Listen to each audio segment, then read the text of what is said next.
For centuries, the ocean has kept its secrets. We've walked on the moon, we've sent probes to Mars, but more than 80% of Earth's oceans remain unexplored.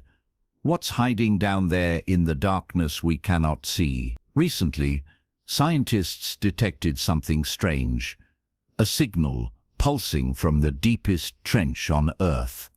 At first, they thought it was just noise. But when they followed it, what they discovered beneath the waves was far beyond human understanding, and it should have stayed hidden. The vision of alien skies continued for minutes that felt like hours. Some on the Solace wept, overcome by the beauty of the stars, while others screamed, unable to bear the strangeness of it. Then, just as suddenly as it had begun, the vision shifted. The constellations dissolved, replaced by images far more terrifying, vast cities crumbling into dust. Oceans boiling, skies torn open with fire, and then Earth, our Earth, shone from orbit. They saw continents drown under rising seas, billions of human lives reduced to nothing but silence. A final flash of light consumed the planet, leaving only darkness. The crew of the Solace understood. This was not a warning, it was a memory. The feed cut again, plunging the ship into silence. On the submersible side, 2 survivors tried to steady their breath. Their instruments were gone, their lights flickering weakly, and outside the glass dome of their craft, the towering spire loomed. They whispered to each other, their voices trembling. One asked if the visions meant the end of humanity. The other shook his head, tears floating in the water inside his helmet, and said something far worse. It means we were never the first. Before they could argue further, the water outside began to churn. A vibration shook the submersible so violently that bolts popped loose. From the base of the spire, the seafloor cracked open, and a new structure began to rise. It was not a tower this time, but something that resembled a gate. 2 massive arms unfolded, curving upward until they formed an arc. Between them, the water shimmered unnaturally, as if reality itself was bending. The survivors could do nothing but watch as the arch pulsed with energy, forming a window. Through it, they saw not ocean, but another world. An endless black plain under a sky of swirling green storms. From that plain, shapes began to move.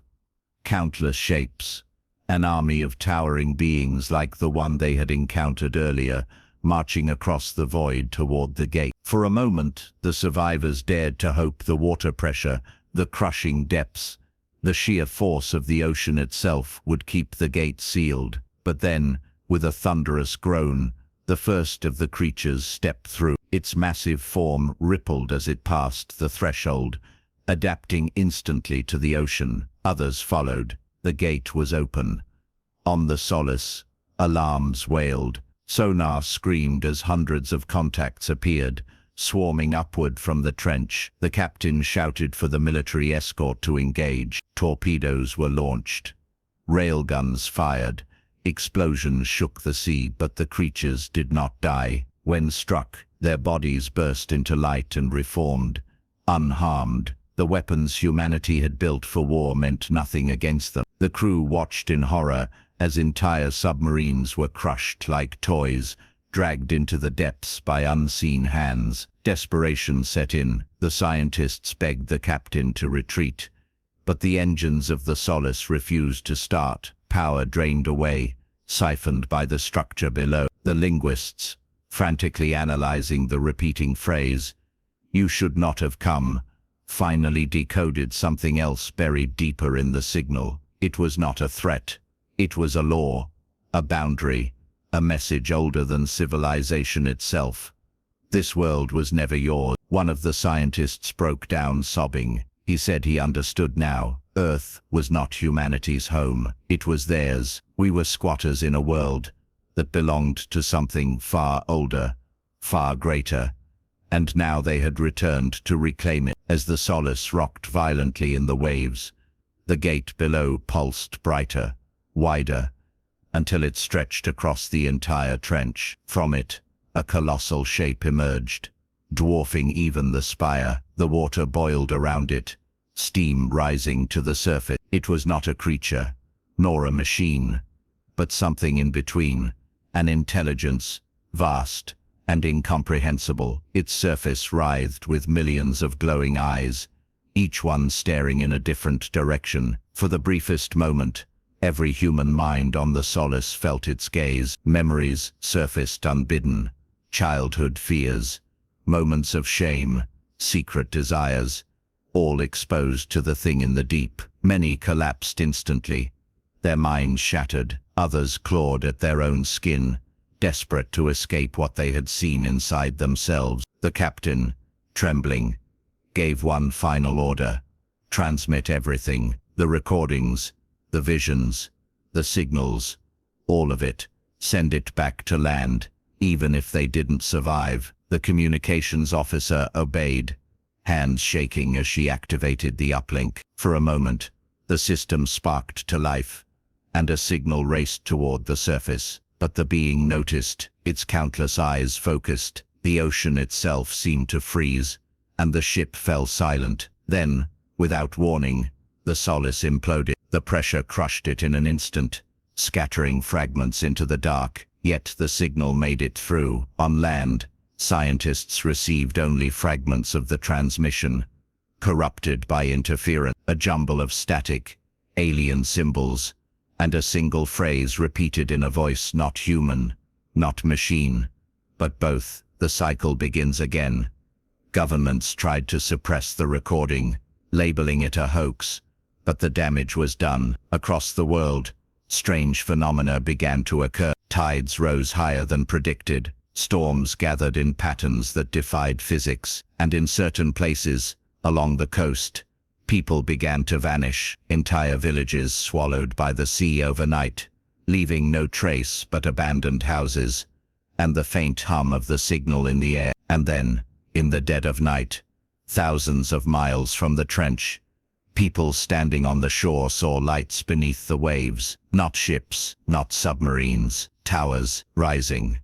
The ocean was no longer ours. It never had been. The rising towers were first dismissed as illusions, tricks of light, atmospheric disturbances, hallucinations born from fear. But when satellites captured them, immense spires breaking the ocean's surface, taller than skyscrapers, and glowing with a light not of this world, denial was no longer possible. Within hours, news spread across the globe. Governments imposed blackouts, cutting broadcasts, but shaky cell phone footage still leaked online. In every video, the same impossible sight appeared: colossal structures, metallic and organic, tearing free from the wave, and around them, shapes moved in the water, shapes so vast, they made cargo ships look like toys. In coastal cities, panic spread like wildfire. Millions fled inland, highways clogged with desperate families, yet no one knew where safety could be found. Seismologists reported tremors beneath every major ocean, vibrations synchronized as if the entire planet's seabed had become one massive machine. Oceanographers warned that the rising towers were only the beginning, that whatever force had built them was restructuring the oceans themselves. Then came the voices. At first, faint hums heard at night, like the signal from the trench, but soon, entire cities reported hearing whispers, carried on the wind, words threading through the sound of waves, always in the same rhythm, always repeating the same message: we are home. Inside military bunkers, scientists struggled to piece together the fragments of the Solace transmission. After weeks of analysis, a terrifying realization emerged. The symbols embedded in the signal were not just language, they were instructions, a map, and it pointed to dozens of sites across the globe, all beneath the oceans, where more gates were buried, waiting to be unlocked. The rising towers were not random, they were keys, synchronizing to open something vast beneath the Earth's crust. By then, Humanity was already losing. Navies sent to confront the towers vanished without a trace. Jets scrambled overhead were pulled from the sky by unseen forces. Weapons, no matter how advanced, had no effect. Whenever missiles struck, the towers absorbed the energy, glowing brighter, as if feeding on the attack. The more humanity resisted, the stronger the invaders became. But the greatest terror was not their power, it was their patience. They did not rush to destroy cities, they did not march inland. Instead, they simply waited, surrounding the continents, watching from the waves, and people began to change. It started with those who lived near the coasts. Fishermen reported hearing voices from the water, voices that called them by name, promising peace, promising knowledge. Some resisted, others walked willingly into the waves, never returning. Soon after, survivors reported something worse. Those who disappeared returned, different. Their skin shimmered faintly under light, their eyes glowed softly, and when they spoke their voices carried an echo not human. They called themselves the Chosen, and they claimed the ocean had awakened them. Their message was simple: humanity's time was over, and the true inheritors of Earth had come home. Governments tried to contain the Chosen, but their numbers grew rapidly. Entire coastal regions fell silent, their populations either consumed by the sea or transformed by it. Satellites revealed glowing patterns, spreading across the ocean floors, like circuits or veins, converging toward a single massive structure beneath the Pacific. The scientists who studied the patterns realized too late what it was: not a city, not a ship, but a womb, a cradle designed to birth something larger than continents. And then, one night it began. The ocean bulged upward, as if the sea itself was rising. Ships thousands of miles apart recorded the same event. Water heaving into a dome, hundreds of kilometers wide. From its center, a colossal shape breached the surface. It was not alive in any way, humanity understood, nor was it mechanical. It was both: a world-sized entity covered in millions of shifting lights, its body stretching beyond the horizon. When it emerged, every human on Earth felt it in their minds. Dreams shattered, memories surfaced, secrets exposed. The entity knew everything, because it had always been here. The oldest myths came alive, ancient tales of gods rising from the sea, of civilizations lost to the waves, of cycles of flood and fire. The entity was no invader, it was the original. Earth had been its nursery, long before humanity's first steps. We were not its children, we were intruders, tolerated for a time, forgotten during its slumber. But now it had awakened,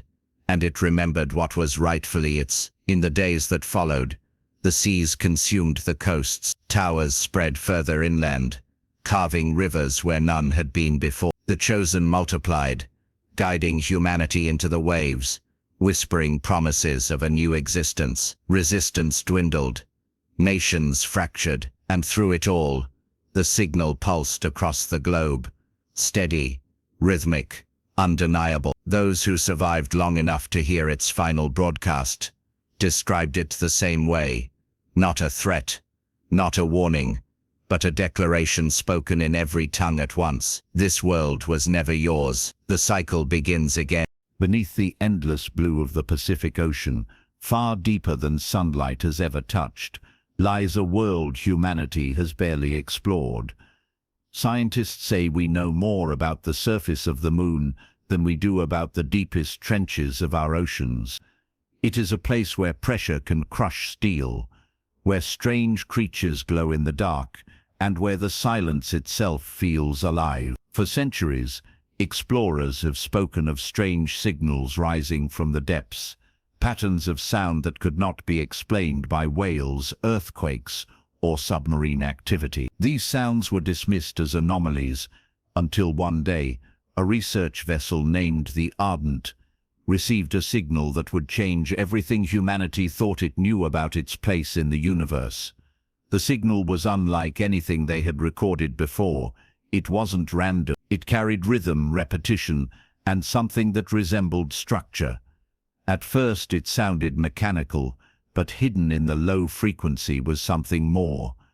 Something that almost resembled a voice. The scientists aboard debated for hours. Some believed it was an undiscovered species of deep-sea life, while others whispered that it might be artificial, a machine buried deep below the waves. Against all warnings, the crew decided to follow the signal to its source. The Ardent set its course toward the Mariana Trench, the deepest known part of the ocean. As the ship neared the coordinates, equipment began to malfunction. Compasses spun wildly, sonar screens displayed shapes that vanished when looked at closely, and several crew members complained of headaches and strange dreams. Dreams of towering structures in the dark, and voices calling them by name. But the captain pressed on, determined to solve the mystery. They deployed a submersible drone into the abyss, cameras broadcasting back to the vessel.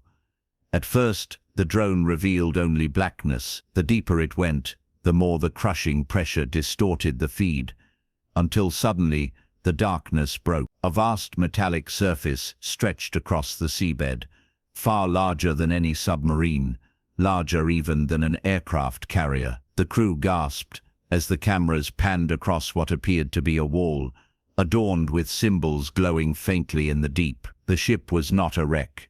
It was intact, a structure hidden for what must have been thousands, maybe millions of years. The drone approached what looked like an opening. Without command, its thrusters adjusted and pulled it inside, as if guided. The feed flickered, but not before the crew caught glimpses of corridors, smooth metallic walls, and chambers filled with strange pulsing light. Then the screen went black. Attempts to re-establish contact failed. That night, something else happened. The ship's audio systems began broadcasting the same signal they had been chasing, but this time it was clearer, almost as if the drone had awakened something. The sound echoed through the vessel, and some swore they heard whispers hidden within, speaking in a language just beyond comprehension. The captain, desperate for answers, authorized a manned dive. 3 of the crew volunteered. They descended in a reinforced submersible, lights cutting through the black water, until once again the metallic surface of the structure came into view. The sheer scale was overwhelming. This wasn't a ship, it was a city. Towers and arches rose from the seabed, covered in layers of sediment and coral, as if the ocean had tried to bury it. They maneuvered toward the same opening the drone had entered. As they crossed the threshold, their instruments went wild. Oxygen gauges fluctuated, pressure sensors failed, and their comms filled with static. Inside, the walls were alive. They pulsed faintly, like veins carrying light instead of blood. One of the crew reached out and touched the surface. Instantly, his body seized, and his eyes rolled back. He began muttering words none of the others could understand. Symbols appeared across the wall, glowing brighter with every syllable he spoke. Then, just as suddenly, he went silent. His vitals flatlined. Panic erupted, but before they could retreat, the submersible's lights illuminated something moving in the distance. At first it looked like shadows, but as it drew nearer they realized it was a figure, tall, slender, with limbs too long for any human. Its body shimmered with metallic scales, and where a face should have been, there was only an array of shifting lights. It did not swim, but drifted, as if the water itself bent around it. The surviving crew froze as the being raised its hand. A wave of pressure struck the submersible, and the hull screamed in protest. Their instruments died, and for a moment there was nothing but darkness. When the lights flickered back on, the creature was gone, but the walls of the structure now glowed with impossible brightness, revealing carvings that stretched for miles. The images showed stars, planets, and Earth. It showed oceans rising, cities drowned, and then silence. The meaning was undeniable. This had happened before. Humanity was not the first. Something had been here long before us, and perhaps it had returned. The 2 surviving crew members tried to escape, piloting the submersible upward, but the opening sealed shut. They were trapped. Alarms blared as oxygen levels dropped. Then, Without warning, the structure began to shift. The walls folded like machinery awakening after a long sleep. Entire sections of the city rose from the seabed, displacing water with unimaginable force. The Ardent on the surface registered massive tremors. The ocean boiled with bubbles as something colossal stirred below. A transmission came through from the submersible, garbled and broken. The captain strained to hear, but only fragments emerged. Not a ship. It's alive.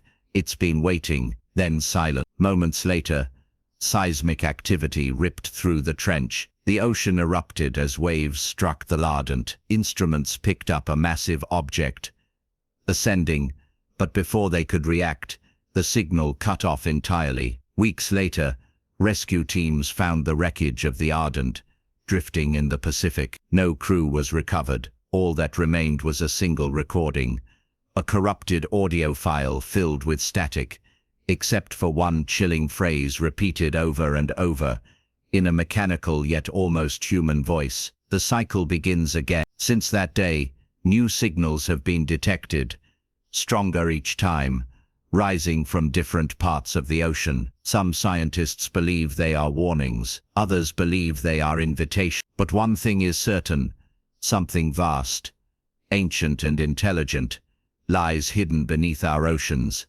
and it is no longer sleeping. As the days passed after the disappearance of the Ardent, the ocean itself seemed restless. Fishing vessels reported strange disturbances, shoals of fish vanishing overnight, sonar detecting vast moving shapes below, and unexplained vibrations traveling through the seafloor. In coastal towns thousands of miles apart, people claimed to hear a low hum at night, resonating through the walls of their homes, a sound eerily similar to the signal the Ardent had followed. At first, governments tried to suppress the reports, dismissing them as paranoia, but the evidence became impossible to ignore. Something immense was stirring in the deep.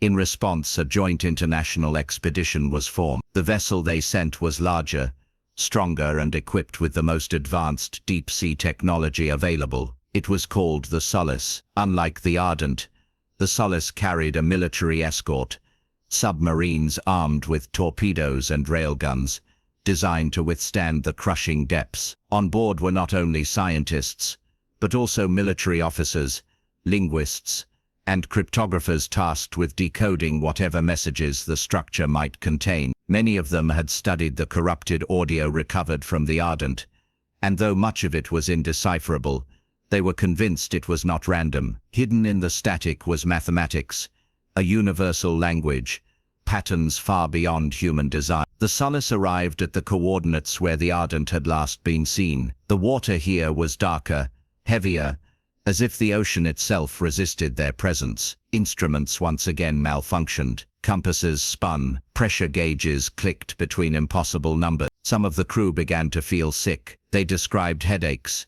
dizziness, and in some cases, hallucinations. One crew member swore he saw a figure standing in the observation deck window, even though the ship was hundreds of meters below the surface. Another claimed to hear her dead brother's voice, whispering through the static of the comms system. Fear spread quickly, but the captain ordered the mission to continue. Submersibles were deployed again, this time manned by mixed teams of scientists and soldiers. Their descent was agonizingly slow. As they reached the trench, lights illuminated the vast metallic surface once more.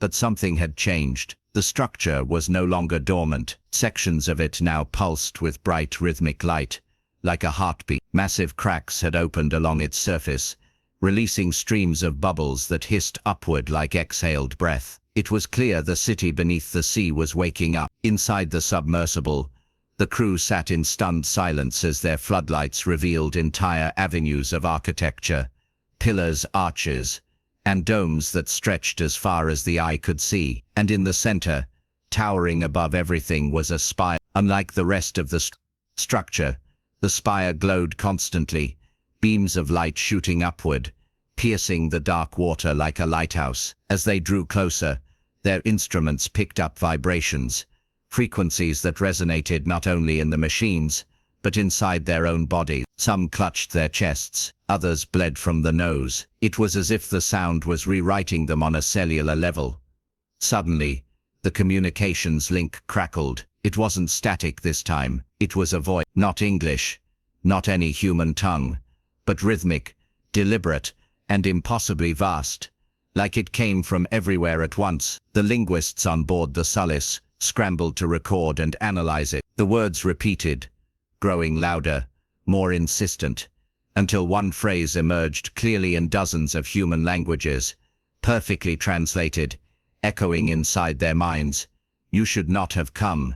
Panic erupted. Some demanded an immediate retreat, but the captain insisted on pressing forward. They had come too far to turn back. The submersibles advanced toward the spire. As they did, the ground trembled. Entire sections of the city began to move. Walls folded into new shapes. Corridors shifted, and what had seemed like ruins now revealed themselves as machinery. Machinery awakening. The lights inside the submersibles flickered as power drained from their systems, siphoned into the structure itself. And then the shadows moved again, not one figure this time, but dozens. They drifted from the walls, tall, thin, and silent, their bodies bending unnaturally in the water. Their eyes, if they could be called eyes, glowed like small suns, and with every pulse of light, the humans felt waves of emotion, terror, sorrow, rage that were not their own. One of the soldiers raised his weapon and fired. The bullets slowed in the water and disappeared harmlessly against the figure's chest. In response, the being raised its hand. The soldier froze, limbs locking into place, before his body twisted violently. Bones cracked, and in a single horrifying instant, he was gone, his form unraveling into strands of light that were absorbed into the walls of the city. The others screamed, but the sound was swallowed by the ocean. The creatures did not chase. They only watched, surrounding the submersibles, pressing in closer with each heartbeat. And then, all at once, the spire released a blinding flash. The feed to the Solace went dead. On the surface, chaos erupted. Every screen went black. Instruments failed. Then, seconds later, the feed returned, but it wasn't the view from the submersibles anymore. It was stars, entire constellations, unfamiliar and alien, spinning in a sky that wasn't Earth. Gas giants, twin suns, swirling nebulae. The crew of the Solace stared in shock as the impossible vision unfolded before them. They weren't just looking into the past, they were looking into somewhere else, somewhere not meant for human eyes.